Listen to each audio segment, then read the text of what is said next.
कि चलिए राष्ट्रपति मर्डर कर दिया, कोई दिक्कत नहीं है, उसको सजा नहीं हो सकता है। बात समझो, आगे पढ़ाना है इसको।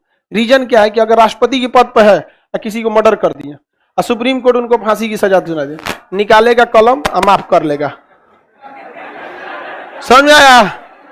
इसलिए वेट किया जाता, तू हट ससुरा, हट यहां से, 5 साल का ना है, जैसे हटेगा सुप्रीम कोर्ट सुना देगा फैसला, कहेगा माफ करो। भाई संविधान है ये, संविधान बहुत जबरदस्त चीज है ये संविधान।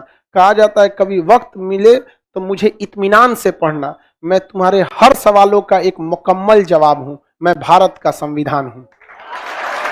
बहुत बेहतरीन ढंग से लिखा गया इस पे। अब कुछ लोग कहते हैं कि देश में बराबर का कहा दे, अरे यार बराबरी ये है, अब कितना अच्छा किया है वो जो राष्ट्रपति को छूट दिया है कि राष्ट्रपति के पद पर रहते हुए आप पे मर्डर केस नहीं चल सकता है, वो उनको छूट नहीं है, बल्कि उनको वो दलदल है जो 5 साल बाद धंसने वाले हैं।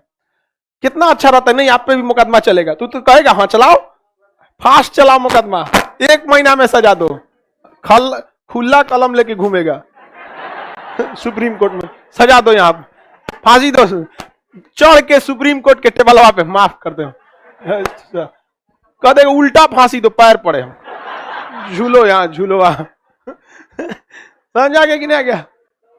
लेकिन देखिए यही संविधान में क्या कहता है समझिए, अगर राष्ट्रपति मर्डर कर दिया, 2 तरह के मुकदमे होते हैं, एक आपराधिक मुकदमा जिसे फौजदारी कहते हैं, एक पैसे से रिलेटेड मुकदमा जिसे दीवानी कहते हैं। तो कहा गया है कि राष्ट्रपति जब तक अपने पद पर रहेगा, मारधार वाला मुकदमा उस पर नहीं चलेगा, वेट किया जाएगा कि पद कब खत्म हो रहा है, क्योंकि ससुरा अभी मुकदमा चलेगा, कहीं गलती से फैसला तुरंत आ गया माफ कर लेगा।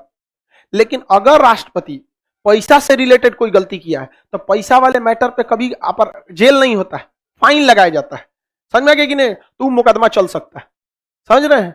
क्योंकि राष्ट्रपति केवल मारधार वाले फैसले को माफ कर सकता है, पेनाल्टी लगेगा पैसा का वो नहीं माफ कर सकता है। तो देख रहे हैं संविधान में कितना अच्छा लिखा है कि जब तक पद पर हैं तब तक आपके ऊपर फौजदारी नहीं चलेगा, हटेंगे तब चलेगा, नहीं तो सोचा तू माफ कर लेगा। और दीवानी का मुकदमा यानी पैसे की जुर्माना वगैरह, मान के चलिए टैक्स नहीं दिए, ऐसे राष्ट्रपति पे टैक्स नहीं लगता है, लेकिन मान के चलिए राष्ट्रपति के कोई जमीन है, जमीन पे टैक्स देंगे ना जी, इनकम पे टैक्स नहीं देंगे तो घर का मकान का टैक्स देना पड़ेगा ना, जो उनके गांव में है यहाँ पे, कोई उसका नहीं दिए तो उस पर चल सकता है कि नहीं? चल सकता है, क्योंकि उस सब फैसला को राष्ट्रपति माफ नहीं कर सकते। किसी को